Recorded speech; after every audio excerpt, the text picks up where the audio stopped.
ډېر کسان خپل لاس په ذریعه باندې خپل شهوت چې دی دا پوره کوي. حال دا دی چې دا ډېره لویه ګناه ده. شوافع علما، حنابله او مالکیان او جمهور علما دې کار ته مکمل حرام وایي. او د دې کار چې څنګه دینی لحاظ باندې دا حرام دی، دغه شان د دې کار بدني ډېر زیات نقصانات دي. او شریعت هر هغه کار حرام کړی دی چې هغه بدن ته ضرر او نقصان رسوي. اوس د دې کار نه د خلاصي طریقه څه ده چې د دې پټ عادت نه چې په لاس باندې خپل شهوت پوره کول، د دې نه به موږ څنګه خلاص شو. د دې لپاره یو څو طریقې دي چې هغه موږ او تاسو خپلې کړو. انشاءالله الله پاک به موږ له د دې غلط کار نه نجات او خلاصي راکړي. یو په هغه کې دا ده چې ته د الله خوف او د الله یره په زړه کې پیدا کړه. یعنی مثلا ته دې کار ته اوس ناست یې او دا کار کې، نو ته دا سوچ وکړه که په دې باندې به تا باندې یو بني ادم راننوځي او ستا په خوا باندې یو بني ادم ورتیر شي، نو ته به څومره شرمېږې او تا ته به د خپل زړه څه وایي چې دا ته څومره په بېکاره کار باندې دې سړي ولیدلې.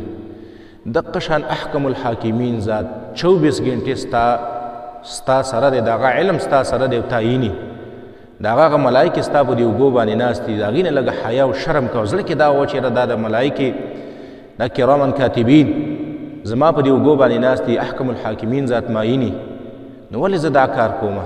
یو دا سوچ کوه.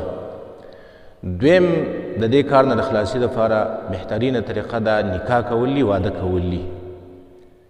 دریمه طریقه د دې عمل نه د خلاصي دپاره خوراک او څښاک کې اعتدال کول، میانه روي کول، ډېر زیات خوراکونه نه کول، ډېر ګرم خوراکونه نه کول.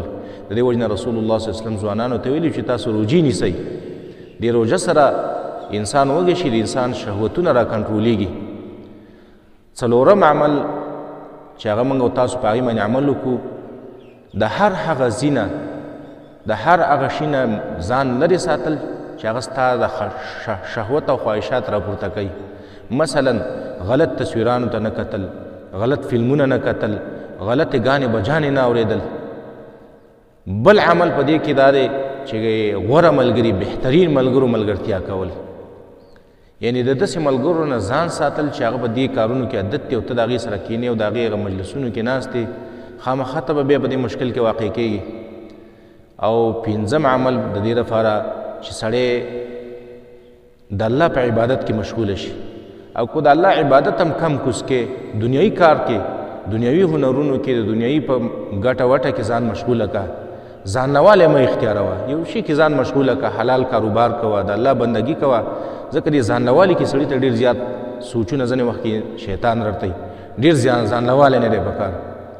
بل دا هم لیکلی شوي دي، علماو لیکلي دي چې په داسې بشترو باندې ملاسته نه کول چې په هغې سره انسان سوچونه راولاړېږي او خیالات یې بدلیږي. پکې عامه بشتره باندې داسې قالینونو په داسې پالنګونو باندې ملاسته مه کول.